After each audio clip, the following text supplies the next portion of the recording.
మాగూడ ప్రతివ్యూహం ఉంటుంది కదా, మాగూడ ప్రతివ్యూహం ఉంటుంది కదా, మాగూడ ప్రతివ్యూహం ఉంటుంది కదా.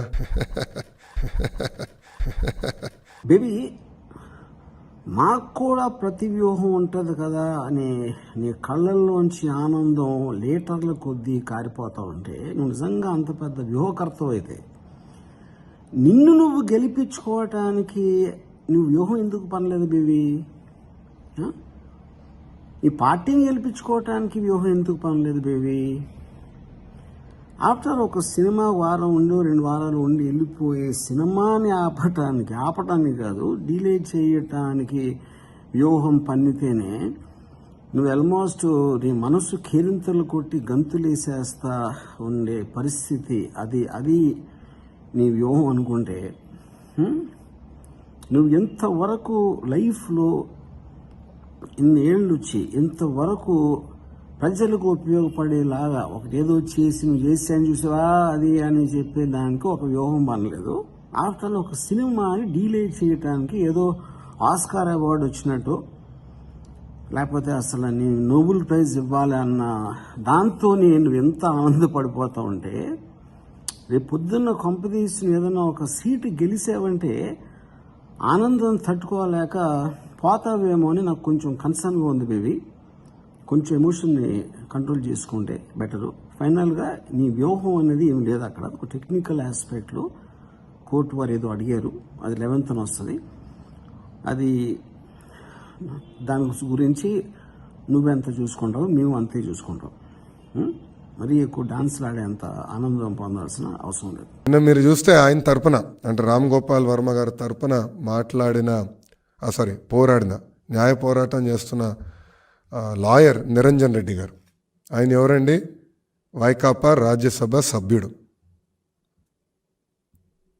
సో తెలంగాణ హైకోర్టులో లోకల్ కోర్టులో నిరంజన్ రెడ్డి వెళ్ళి ఆయన రామ్ గోపాల్ వర్మ తరపున పోరాడుతున్నాడు, న్యాయ పోరాటం చేస్తున్నాడు అంటే దాని అర్థం ఏంటి? దీని వెనకాల ఎవరున్నట్టు? బేబీ పాయింట్ ఏంటంటే నేను నీలాగా నీ ఫాదర్ లాగా వ్యూహాలు పన్ను ఎప్పుడు నేను స్ట్రైట్గా చెప్పేస్తాను.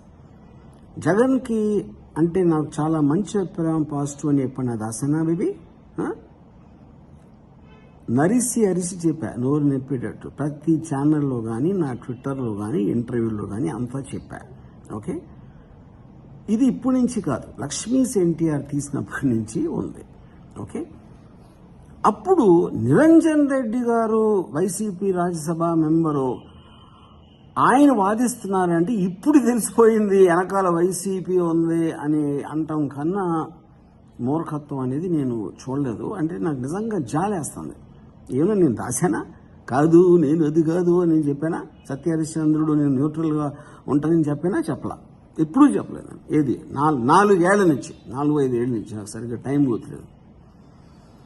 నువ్వేమో పెద్ద డిటెక్టివ్ షర్లాక్ హోమ్స్ లాగా నిరంజన్ రెడ్డి వచ్చాడు అందుకని తెలిసిపోయింది ఇప్పుడు వైసీపీ అని చెప్తే ఇంకా నీ ఇంటెలిజెన్స్కి నాకు తెలిసి సిబిఐలో చేరితే ఇండియా మొత్తం బాగుపడుతుంది. రాజ్యాంగం మాకు రైట్స్ ఇచ్చింది, అది మేము కాపాడాలని కోర్టుని ఆశ్రయించాం. రాజ్యాంగం మాకు రైట్స్ ఇచ్చింది, అది మేము కాపాడాలని కోర్టుని ఆశ్రయించాం. రాజ్యాంగ రైట్స్ నీకెంత ఉంటాయో నాకు అంతే ఉంటాయి, అందరికీ అంతే ఉంటాయి, నీకు నాకు కాదు. అది పాయింట్ ఆఫ్ రాజ్యాంగం అనేది అది. ఓకే, ఇప్పుడు నువ్వు తెల్లారు లెగిస్తే జగన్ సైకో, జగన్ ఆని చంపేశాడు, అతను పెద్ద క్రిమినల్ గ్యాంగు, అది ఇది, లేకపోతే మొత్తం ఆంధ్రప్రదేశ్ ఇదైపోతుంది అని పొద్దున్న లెగిస్తే నువ్వు చేసేదే ఏమి చేయవు, ఇది ఒకటే చేస్తావు. అప్పుడు అదన్నీ నువ్వు చేయొచ్చు. ఏది రియల్ లైఫ్లో పబ్లిక్ మీటింగ్లో ఏం ఫిల్టర్ లేకుండా. నేను డిస్క్లైమర్ ఉన్న సినిమాలో నీ ట్రైలర్లో 1-2 అది కనిపిస్తే మమ్మల్ని డిమీన్ చేసేస్తున్నాడు అని నువ్వు సపోజిషన్ చేసుకుని చేస్తున్నావు. అప్పుడు నువ్వు రియల్ లైఫ్లో అన్నది ఎవరు చేయాలి సెన్సారు?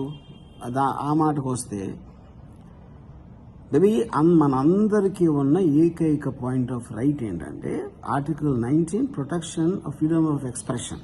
ఓకే, అది నేను ఎంత వాడతానో నువ్వు అంతే వాడతాను, అందరూ అంతే వాడుతున్నారు. అది నీకు స్పెషల్ కాదు, నాకు స్పెషల్ కాదు, అది తెలుసుకో. నిజంగానే సినిమా తీయాలంటే హూ కిల్డ్ బాబాయ్ తీయచ్చు, కోడి కత్తి పైన తీయచ్చు. ప్యాలెస్లో జరుగుతున్న అవినీతి పైన తీయచ్చు, లేదంటే ప్యాలెస్ కుట్రల పైన తీయచ్చు. కరెక్టే, ఏదైనా తీయచ్చు. కోడికత్తి అవ్వచ్చు, బాబాయ్ అవ్వచ్చు, ఎక్స్ అవ్వచ్చు, అవన్నీ నువ్వు తీయచ్చు కదా, నేను తీయను కదా. నేను తీసేది నా అభిప్రాయం తీస్తా. ఎందుకంటే నువ్వు నీ అభిప్రాయం ఏం చెప్పావో, కోడికత్తి మీద బాబాయ్ హత్య, ఎక్స్ వైజెడ్, అవినీతి, అవన్నీ నువ్వు అనుకుంటున్నవి. ఆ సినిమాలు నువ్వు తీయాలమ్మా, నేను కాదు కదా. అది పాయింట్. నాకు తెలిసినవి, నేను అనుకున్నవి, నేను నమ్మినవి నేను తీస్తాను. అలాగే ఎవరైనా వాళ్ళు నమ్మిని తీసుకోవచ్చు. సినిమా అనేది ఒక మాధ్యమం, మీడియం. మనం మాట్లాడిన, ఒక రాసిన, డిబేట్లో చెప్పిన, ఇంటర్వ్యూలో చెప్పిన, సినిమా తీసినా, ఏది చేసినా it is an expression of a belief. నువ్వు చేసినట్టే నేను చేస్తున్నా, అందులో ఏమీ డిఫరెన్స్ లేదమ్మా. అర్థమైందా బేబీ? లేనిది ఉన్నట్టు చూపిస్తే తప్పనిసరిగా మేము పోరాడతాం. లేనిది ఉన్నట్టు చూపిస్తే తప్పనిసరిగా మేము పోరాడతాం. లేనిది ఉన్నట్టు చూపిస్తున్నా అని నీకు ఎలా తెలుసు బేబీ? నువ్వు సినిమా చూసావా? నీకేమన్నా తెలుసా సినిమా గురించి? అప్పుడు లేనిది ఉన్నట్టు చూపిస్తే అంటే ఎవరికి ఎవిడెన్స్ లేని దానికి ఎవడో అంటాడు అంటే అయిపోతుందా? అలాంటప్పుడు సోషల్ మీడియాలో కానీ నువ్వు కానీ ఎవరైనా కానీ అందరూ ఏదేదో అంటాం, ఏదేదో విషయాలు. ఎక్కడి నుంచి? ఇజ్రాయెల్ పాలస్తీన్ వార్ దగ్గర నుంచి మొదలెట్టి మన రాష్ట్రంలో జరిగిన పాలిటిక్స్, వేరే వేరే మనుషుల మీద వేరే వేరే వాళ్ళకి వేరే వేరే అభిప్రాయాలు ఉంటాయి. ఆ అభిప్రాయాలు వ్యక్తపరచడం అనేది డెమోక్రసీలో నువ్వు చెప్తున్నట్టు ఇచ్చిన రాజ్యాంగ హక్కు. అది అక్కడ పాయింట్, అర్థం చేసుకో. సెన్సార్ బోర్డు స్టేట్కి రాశాను, సెంట్రల్ సెన్సార్ బోర్డు కూడా రాశాను, కానీ వాళ్ళు మేము రాసింది పట్టించుకోలేదు. సెన్సార్ బోర్డు స్టేట్కి రాశాను, సెంట్రల్ సెన్సార్ బోర్డు కూడా రాశాను, కానీ వాళ్ళు మేము రాసింది పట్టించుకోలేదు. బేబీ వాళ్ళందరికీ రాసావు, రాసింది వాళ్ళు చూసి దానికి వ్యాలిడిటీ లేదు అనే ఉద్దేశంతోనే వాళ్ళు సెన్సార్ సర్టిఫికేట్ ఇవ్వటం జరిగింది. ఇందాక చెప్పిన ఫ్రీడమ్ ఆఫ్ ఎక్స్ప్రెషన్ ఆస్పెక్ట్లో చేసి, ఓకే, అది చెప్పకుండా మేము రాసాం వాళ్ళు పట్టించుకోలేదు అంటే ఇంకా బోర్డు ఎందుకు? అప్పుడు నువ్వే బోర్డు అయిపోవచ్చు కదా. అప్పుడు లోకేష్ ఏదంటే అదేనా? అప్పుడు ఇన్స్టిట్యూషన్ అనే దానికి మీనింగ్ లేదా? అంటే నీకు కన్వీనియంట్గా చెప్తే ఆ ఇన్స్టిట్యూషన్కి వ్యాలిడిటీ ఉంది, నీకు అవ్వకపోతే దానికి వ్యాలిడిటీ లేదా? అదే నీ ఉద్దేశం. అప్పుడు ఇంకా సొసైటీ అండ్ సిస్టమ్స్ ఎట్లా వర్కౌట్ అవుతాయి బేబీ? అలా అయితే జనవరి 11th వరకు మళ్ళీ స్టే చేశారు. 11th మళ్ళీ వింటానని కోర్టు చెప్పింది. ఈ లోపల వీళ్ళు ఏం చేస్తారో చేయండి, వీఆర్ రెడీ ఫర్ ఇట్. మేము నీకన్నా రెడీగా ఉన్నాం, okay. But we're believing in the system of justice and absolutely it will prevail on the right of the constitution. నీకు నాకు కాదు, దాంట్లో కాన్స్టిట్యూషనల్ వ్యాలిడిటీ ఉందా లేదా అనే ఒకే ఒక ఆస్పెక్ట్ అనేది ఒక్కటే ఇంపార్టెంట్. నీకైనా నాకైనా బేబీ, అదొకటి అర్థం చేసుకో. నాకు ఒక సమయంలో నీ అంత అంటే షర్లాక్ హోమ్స్ లాంటి డిటెక్టివ్ అనుకుని ఫీల్ అయిపోయి నేను వ్యూహం పన్నా అని ఒక పాత సినిమాలో ఎస్వి రంగారావు లాగా నవ్వి అలాంటి కొడుకుని కన్నందుకు మీ ఫాదర్ అంటే నాకు చాలా జాలేస్తుంది. I really feel sad. I don't know what to do.